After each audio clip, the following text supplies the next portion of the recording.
Bonjour à tous bien-aimés et bienvenue sur cette chaîne, la chaîne des ambassadeurs de Christ. Et aujourd'hui, j'ai fortement à cœur de te montrer ces images de ce qui se passe au Congo pour t'inviter en tant qu'un ambassadeur de Christ, parce qu'un ambassadeur de Christ, c'est également un intercesseur, à prendre le temps de mettre cela en prière, vraiment, parce que quand on est un ambassadeur de Christ, l'une des façons que nous avons, que Dieu met à notre disposition pour pouvoir influencer notre environnement, c'est la prière, c'est l'intercession. Un ambassadeur de Christ est également une sentinelle. Et je vais d'ailleurs te mettre le lien de notre groupe WhatsApp.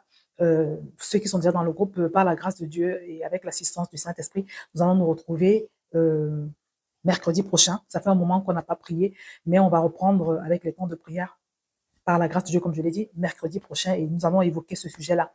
Donc, en attendant, je voudrais déjà vous laisser regarder et vraiment pour que vous puissiez être interpellés et conscientiser sur le fait que vraiment, nous devons prier, nous devons intercéder parce que nous sommes des sentinelles. Donc, je vous laisse regarder et je prie vraiment que le Saint-Esprit vous touche. Ne quittez pas cette vidéo sans élever une prière.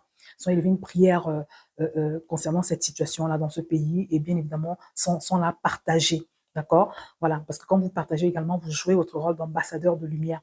Donc, je vais vous laisser regarder et que le Seigneur vous bénisse.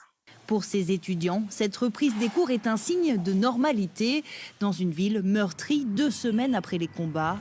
Le cimetière de Litige accueille encore des morts. Amani s'est porté volontaire pour creuser des fosses. Il y a des morts qui sont déjà en état de décomposition, ce n'est pas bien. Voilà pourquoi je me suis porté volontaire avec ma bêche personnelle pour creuser les tombes.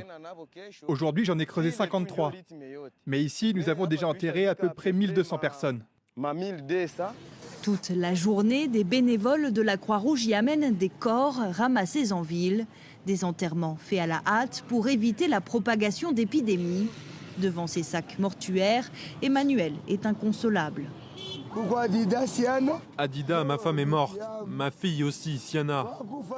Ou Joseph et Nousra, mes enfants. Ils ont été bombardés vers l'entrée de l'aéroport. Ils essayaient de se protéger dans une maison, mais ils ont été bombardés. Au deuil s'ajoute la crainte des vols, meurtres et pillages. Dans ce quartier nord, une foule s'est faite justice par elle-même, épuisée par l'insécurité permanente. En pleine rue, 4 personnes ont été brûlées. En témoignent ces morceaux de pneus encore visibles. Selon les Nations Unies, au moins 3000 personnes ont été tuées depuis début janvier dans le Nord Kivu. Un bilan encore provisoire.